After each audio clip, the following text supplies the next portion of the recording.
Hello, I'm Dr. Jigare Panchan, an occupational therapist. So here also we'll be talking about the arthroplasties, and to know further, stay tuned to our channel.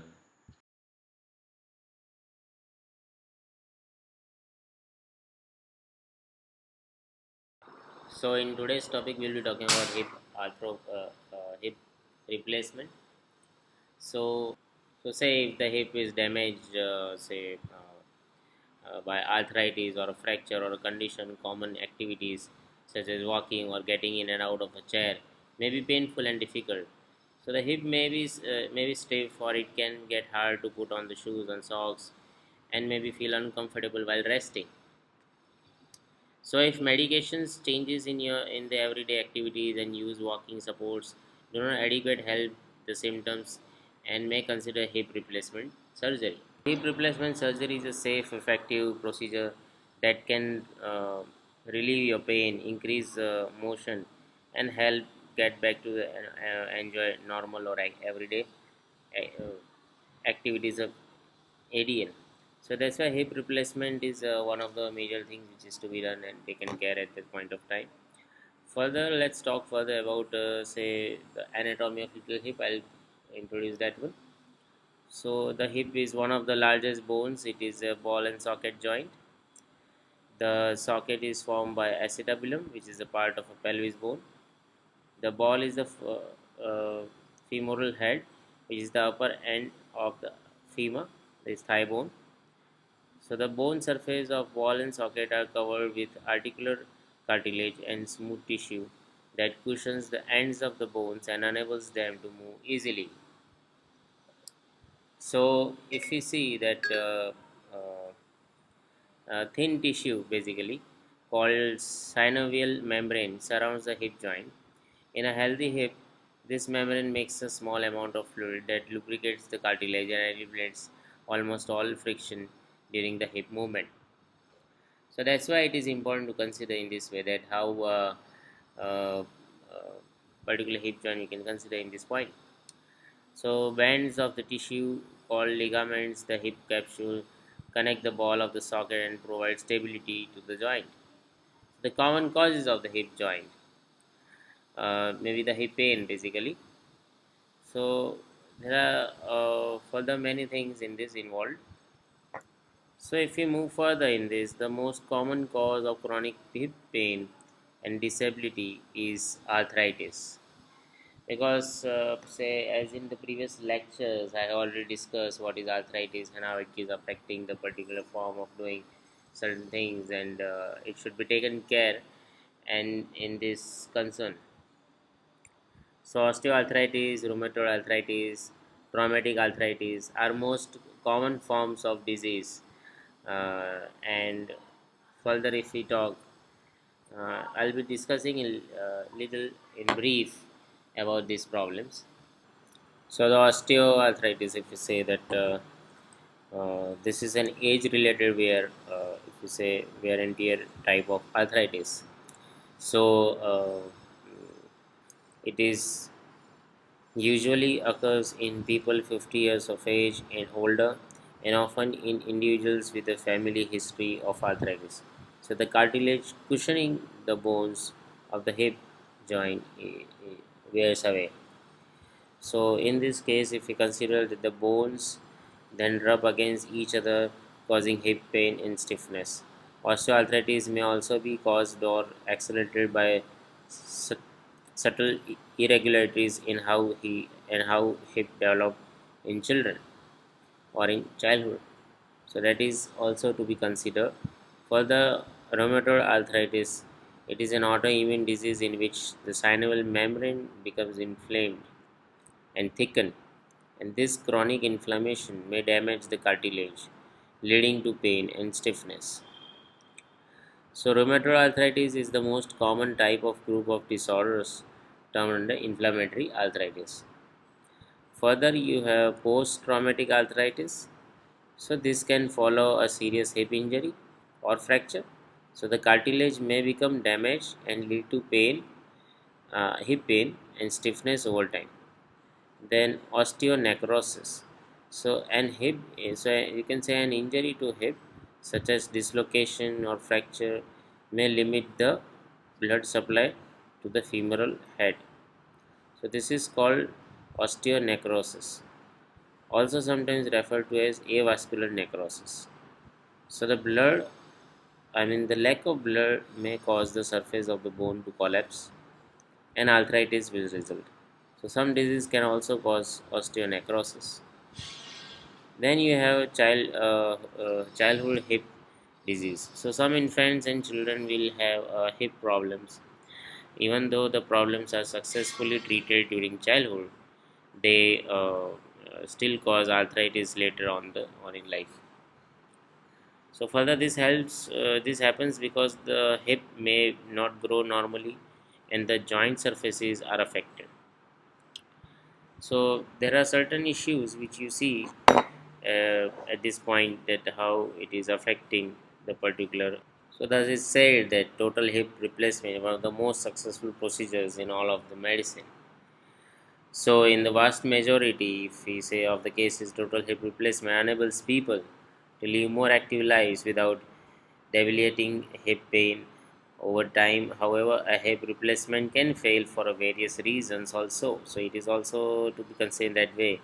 So when this occurs, the doctor may recommend that to have a second operation to remove some or all the parts of the original prosthesis and replace them with the new ones.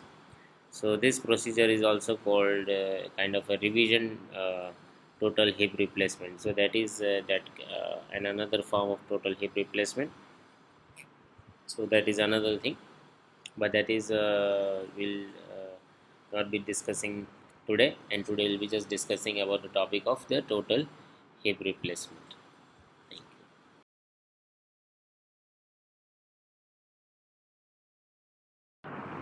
So in hip arthroplasty, if you see, there are certain components. Uh, as in this image, you can see on the left the individual components for the hip total hip replacement.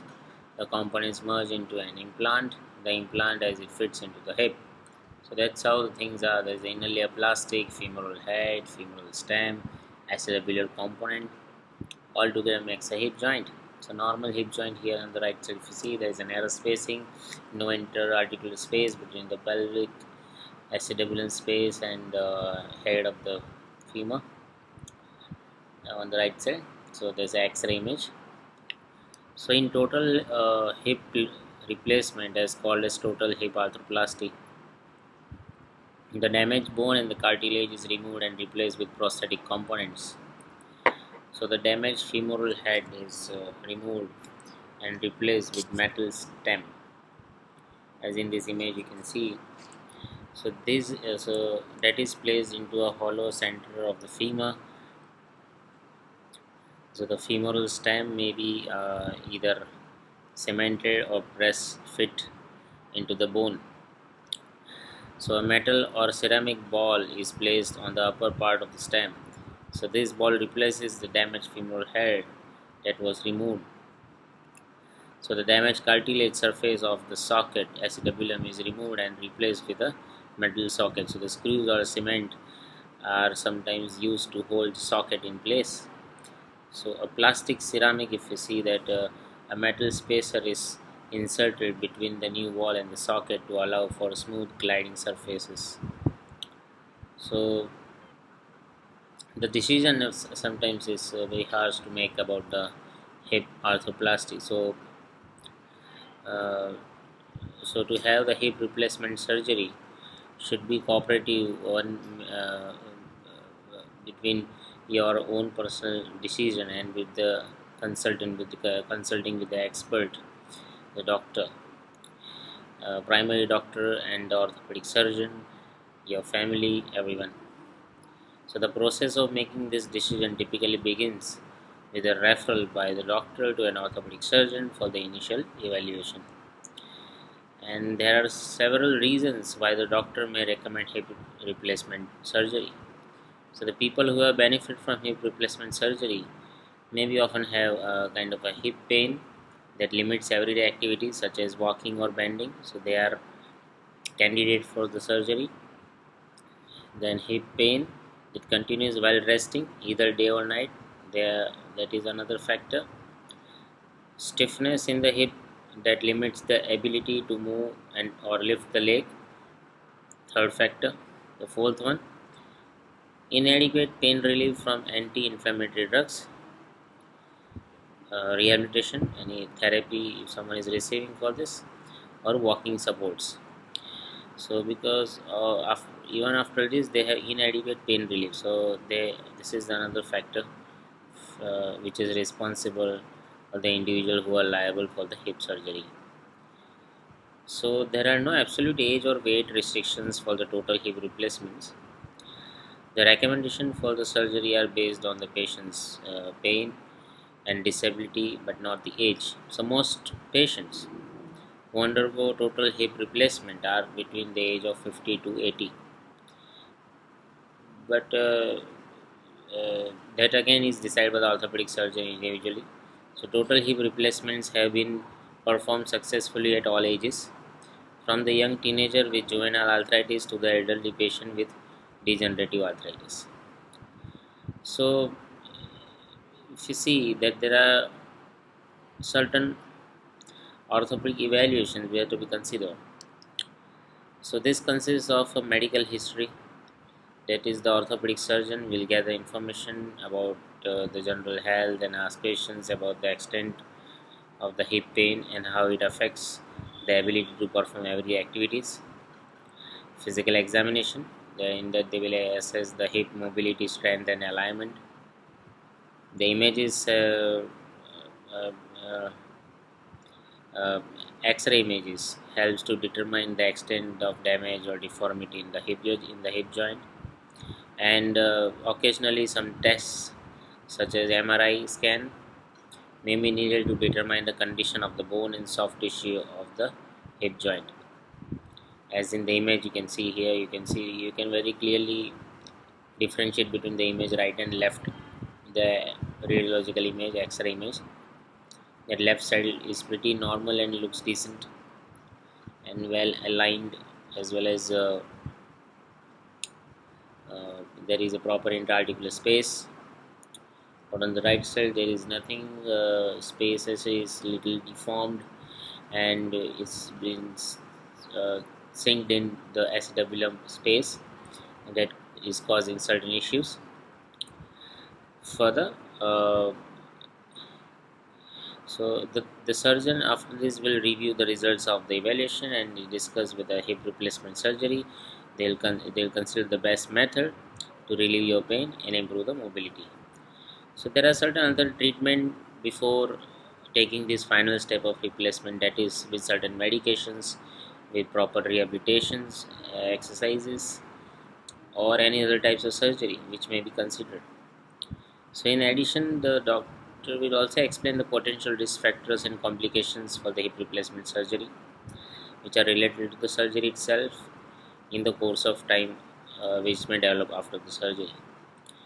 So you should, as such, initially the patient should not be hesitating about the hips, about asking certain doubts before going through this kind of surgery. Or you should also make the patient comfortable so they can be open up and ask anything in relation to the arthroplasty of the hip, which he is going to do or going to be done on him. So an important factor in deciding whether to have an hip replacement surgery is understanding what the procedure can and cannot do.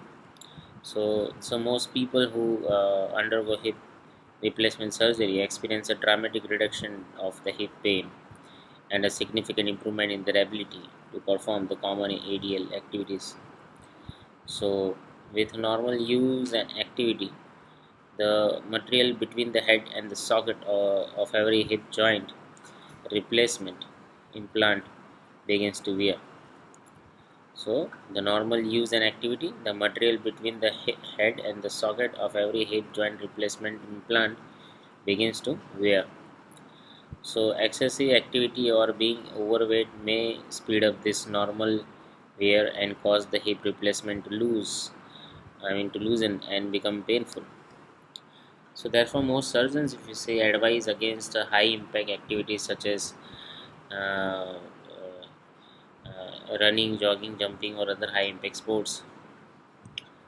So, realistic activities following the hip joint replacement include unlimited walking, swimming, golf, driving, hiking, biking, dancing, and other low impact sports. So, with appropriate activity modification, remember one thing, activity modification and hip replacements can last for many years. It's like you are buying a uh, device or any kind of a machine,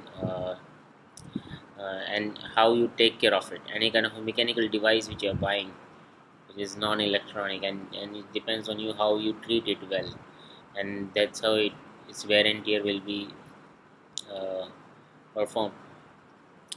So it's like handle with care, and should not use roughly to improve its lifespan. So that is how it's more of a related term.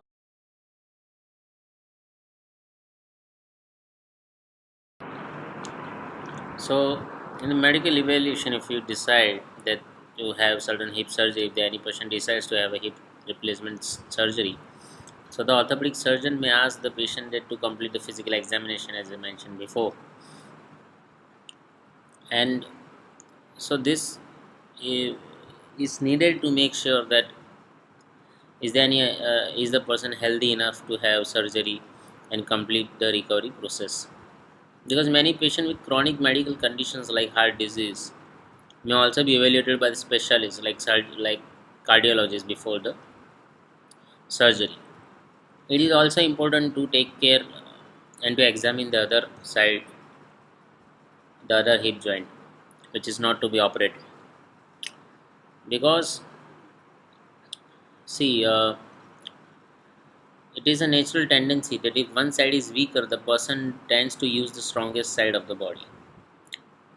So, in that, the strongest side suffers the dual work, the dual load, because in this point of time the patient is very much uh, conscious about the operated side, and it is obviously at initial point is weaker and is not ready to take that much of load and wear and tear and normal performance as compared to the other side.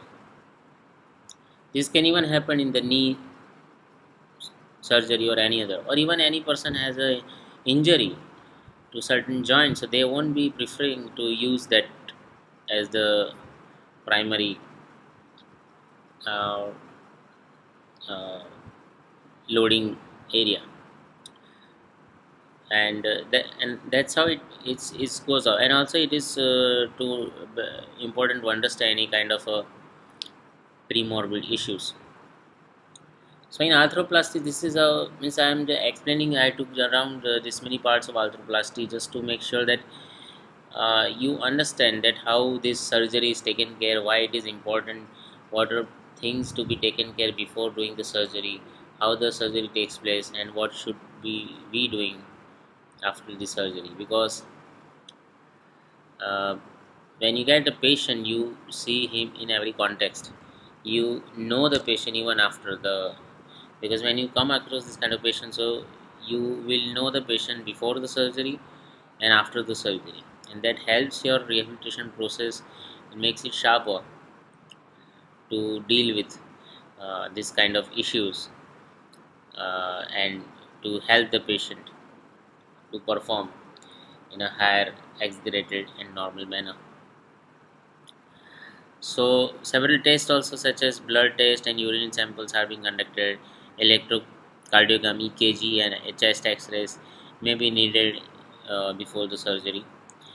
And the skin also they used to prepare it to avoid any kind of infections, irritations uh, before the surgery. If either is present, it is to be taken care. Medications are again prescribed any if necessary. Weight loss. So, if any patient is overweight, the patient, the doctor may not conduct the surgery at a given point of time, and even ask the individual to take off certain weight, because to minimize the stress on the new hip and possibly decrease the risk of surgery. That is also recommended, because weight is very important factor. Also, dental evaluation, if you see that all the infections after hip replacement are not common, an infection can occur if the bacteria enters your bloodstream.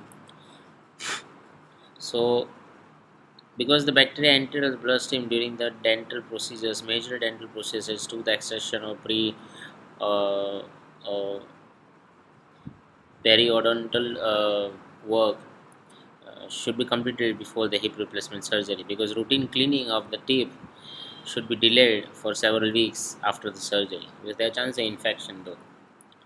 Urinary evaluation again, because in certain older men with prostate disease should consider completing required treatment before the surgery. Social planning is also very much important, because although the person will be able to walk with cane, crutches, or walker soon after surgery, he may need some of the several weeks with such tasks as cooking, shopping, bathing, or laundering. So even if the person is living alone, or a social worker or a discharge planner at the hospital can help them to advance arrangements to have some assistance at home. A short stay in an extended care facility during the recovery after surgery may be arranged. Home planning means about the several modifications.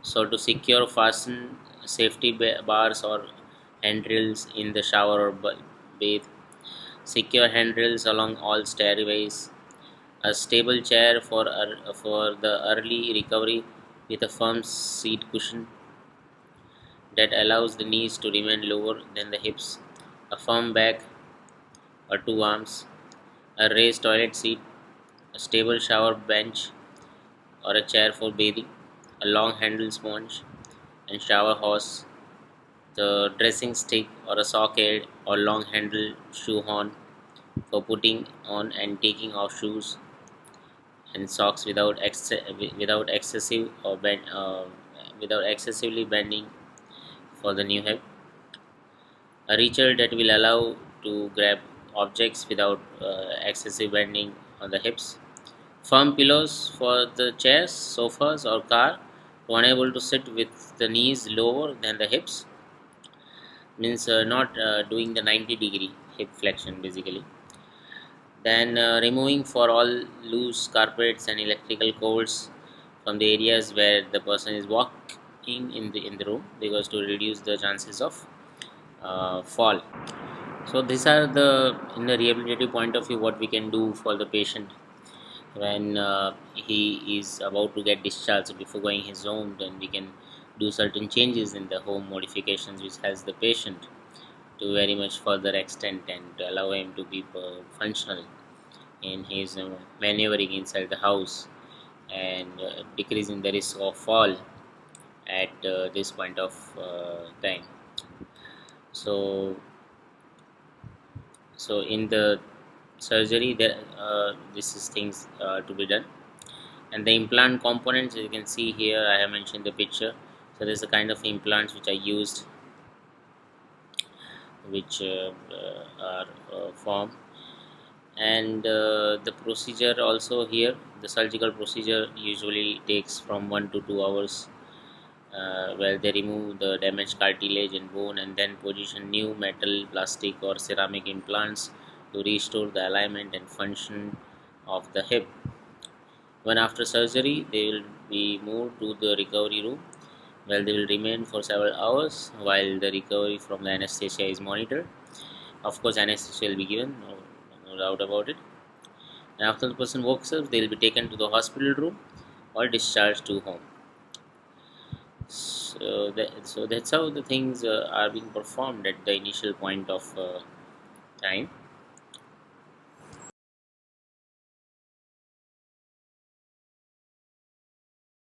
So in the recovery phase, see, the success for the surgery will depend largely on the measures that how well the instructions are being followed, and how even in the first weeks after the surgery, because first week is very important if you see in this course of time.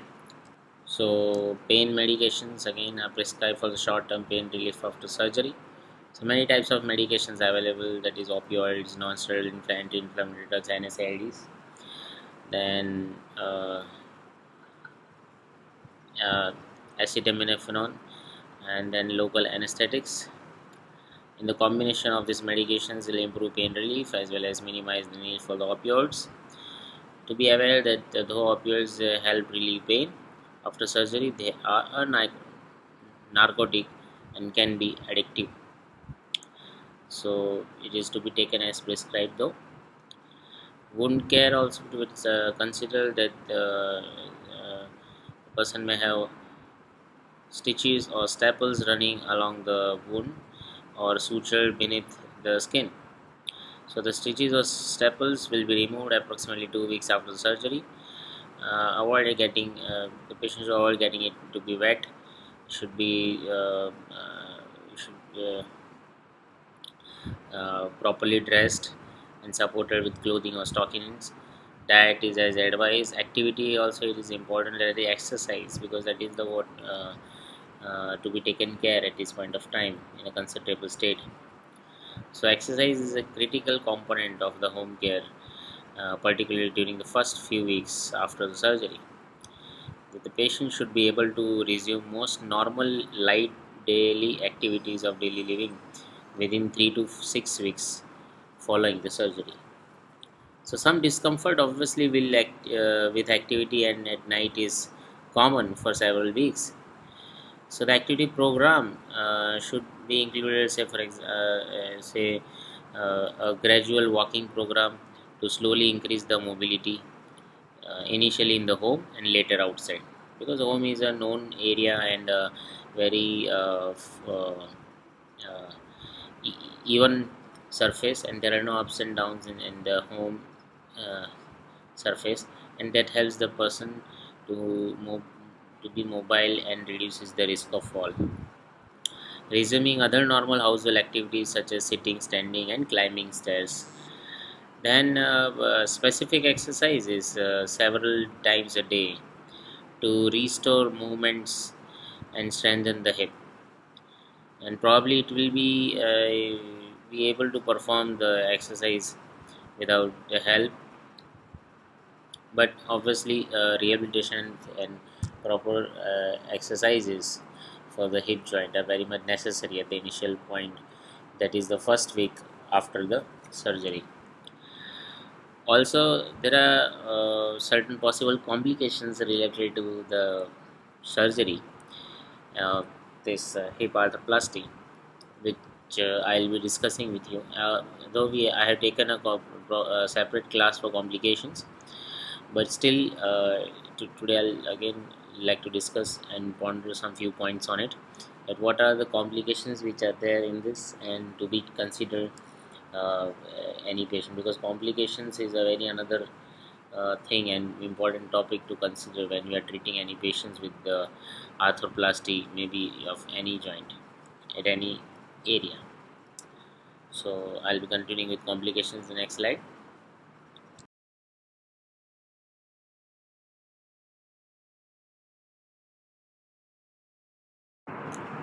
So the complications rate following the hip replacement surgery is basically low.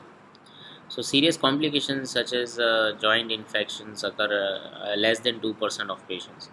Major medical complications we can say is such as heart attack or stroke occur even less frequently.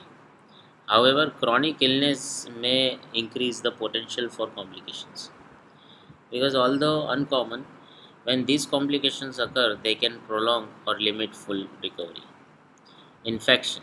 So infection may occur superficially in the wound or deep around the prosthesis. So it may happen within days or weeks after surgery, and it may even occur years later. So minor infections of the wound are generally treated with antibiotics. Major or deep infections may require more surgery and removal of the prosthesis. Any infection in the body can spread to joint replacement. Blood clots is important to consider. That is, blood clots in the leg veins or pelvis are one of the most common complications of the hip replacement surgery. So these clots can be life threatening if they break free and travel to the lungs.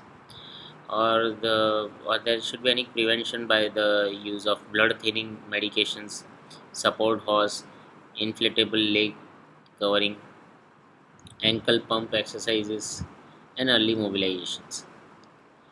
Then leg length equality, that is also very important.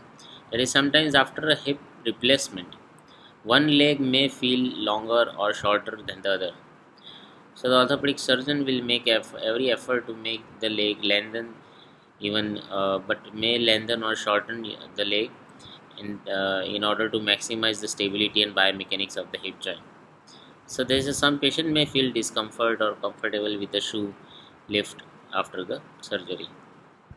So this occurs as I shown in the picture. You can see here that when the ball comes out of the socket, the risk of dislocation is greatest in the first few months after the surgery while the tissue are healing. So the dislocation is uncommon. So after the ball does come out of the socket, a close reduction usually can put it back into the place without the need for more surgery. So in this situation in which the hip continues to dislocate, further surgery may be necessary. And during this alignment of the hip uh, here hip joint, so there can be certain chances of shortening or lengthening of the hip joint or the full limb, and there are certain loosening of the implants where, so over years the hip prosthesis where may wear out or loosen. So this is the most often due to everyday activity, and it can also result in biological thinning of the bone called osteolysis. So if loosening is painful, a second surgery called a revision may be necessary. Other complications may be nerve or blood vessels injury, bleeding, fracture, or stiffness can occur. A small number of patients may continue to experience pain after surgery. Then, avoiding problems after surgery, that is recognizing the signs of a blood clot. So, that is very important. Follow the surgeon's instructions carefully to reduce the risk of blood clots developing during the first several weeks of the recovery. They may recommend the patient to continue the blood thinning medications, and it is important to notify the doctor if there is any warning signs or like blood clots or a pulmonary embolism.